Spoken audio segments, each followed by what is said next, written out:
Greek mythology may be thousands of years old, but its influence, and even some of the specific myths, have persisted to this day. Films, games, art, and literature, ancient myth pervades every corner of our modern canon. Today, I'm going to share my favourite Greek myth, the story of Odysseus and the Cyclops. It's a story of ingenuity, courage, and strong leadership, and from the first time I read it, I couldn't help but admire Odysseus's cunning. Odysseus was a mighty hero of the Trojan War, and a complicated and nuanced character himself. However, this story focuses not on Odysseus per se, but the Grecian virtues he exemplifies. The setup. Having emerged victorious from the Trojan War, Odysseus and his men set sail for their home, Ithaca. Shortly after leaving, storms blow Odysseus' ship off course, beginning his eponymous Odyssey home. Not long after this, Odysseus arrives on the shores of the island of the Cyclopes. Odysseus knew only a little of the Cyclopes, monstrous one-eyed humanoids who lacked the many trappings of civilization. They had no institutions, no agriculture, and no government. In fact, their society was so rudimentary that they barely interacted with each other, and every Cyclopean man was the law of his household. Despite their barbarous lifestyles, the Cyclopes did not want for food or other comforts. Theirs was a land of plenty, and their needs were amply fulfilled. Odysseus hoped that they may prove hospitable, and chose a dozen of his best men to accompany him to the island, that he might seek help from the Cyclopes. With him, Odysseus brought a large skin of powerful wine, a gift from a noble family whom he had aided on his travels. On the island, Odysseus and his men happened upon a massive cave. Inside were flocks of sheep, as well as tools for milking the animals and making cheese. Odysseus's men suggested that they take the Cyclops' cheese and sheep and return to their journey. Odysseus rejected the idea, as he felt that they should instead seek their host's hospitality, like the good Greek hero he was. So, he and his men took a little cheese and sat around the Cyclops' fire, awaiting his return. Return the Cyclops did, driving many sheep into the cave before him. Once inside, he took a massive stone and blocked the cave's entrance, presumably to prevent any of his sheep from wandering off during the night. Having sealed the cave, the Cyclops set to milking his sheep, and managed to get as far as setting up his cheeses before spotting Odysseus and his men. Taken aback, he asked who the strangers were, and Odysseus replied for his group that they were soldiers of Agamemnon returning from the war. He further asked the Cyclops to show hospitality, beseeching it in the name of Zeus, whom he referred to as the stranger's god. The Cyclops merely laughed at Odysseus, and said, "A fool art thou, stranger, or art come from afar, seeing that thou biddest me either to fear or to shun the gods? For the Cyclopes reck not of Zeus, who bears the Aegis, nor of the blessed gods, since verily we are far better than they. Nor would I, to shun the wrath of Zeus, spare either thee or thy comrades, unless my own heart should bid me. But tell me where thou didst moor thy well-wrought ship on thy coming. Was it haply at a remote part of the land, or close by?" Odysseus realized at once that the Cyclops wasn't asking out of simple curiosity, and told him that his ship had been dashed against the rocks by Poseidon, and that Odysseus and his men were all who remained. On hearing this, the Cyclops leapt up and took two of Odysseus's men, dashing them against the floor of his cave before carving them up as dinner. He ate every scrap of the men, and finished his meal with sheep's milk, then promptly fell asleep. Odysseus saw his opportunity. While the Cyclops lay sleeping, he could sneak close and stab the monster through its liver. However, as soon as he had the thought, Odysseus dismissed it. To kill the Cyclops would avenge the deaths of his comrades, but leave Odysseus and the rest of his men stranded in the cave, unable to leave thanks to the Cyclops' monolithic door. So they passed the night, and when the Cyclops awoke in the morning, he took two more men for his breakfast.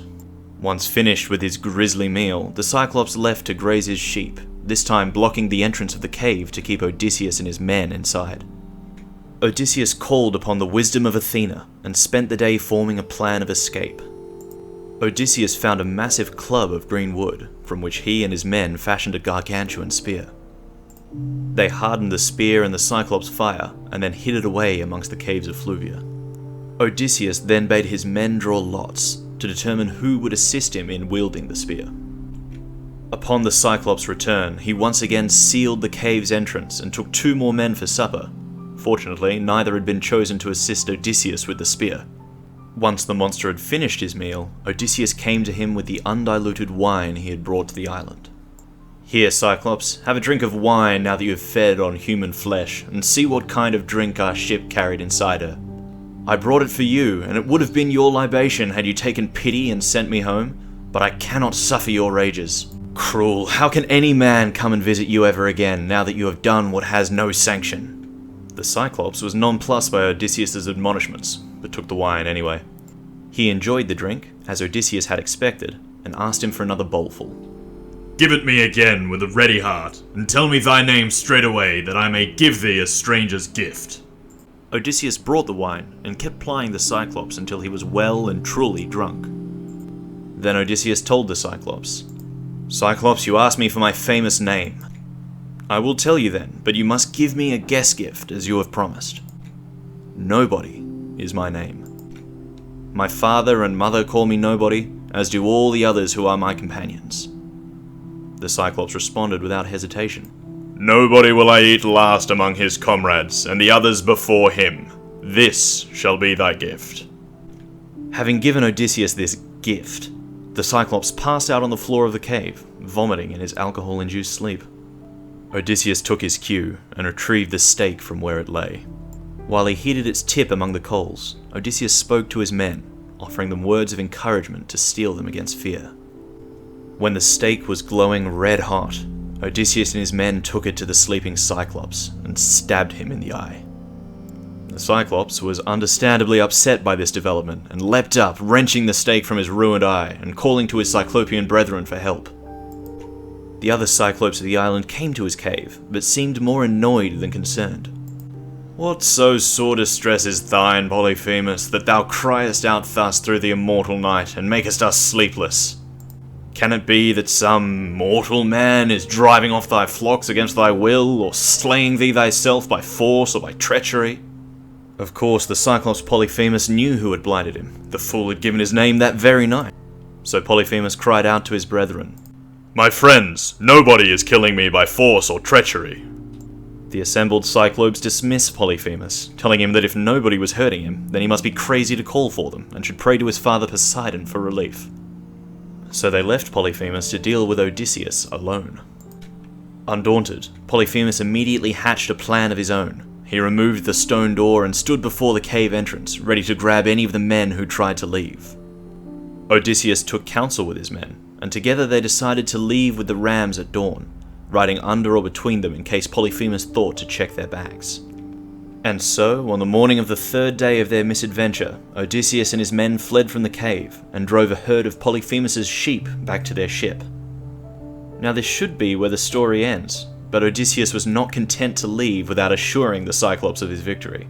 "Cyclops," he called, "if any mortal man ever asks you who it was that inflicted upon your eye this shameful blinding, tell him that you were blinded by Odysseus, sacker of cities.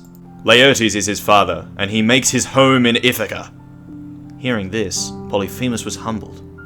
He had known a prophecy which stated he would be blinded by a man named Odysseus, and he had always thought the man would be a mighty opponent.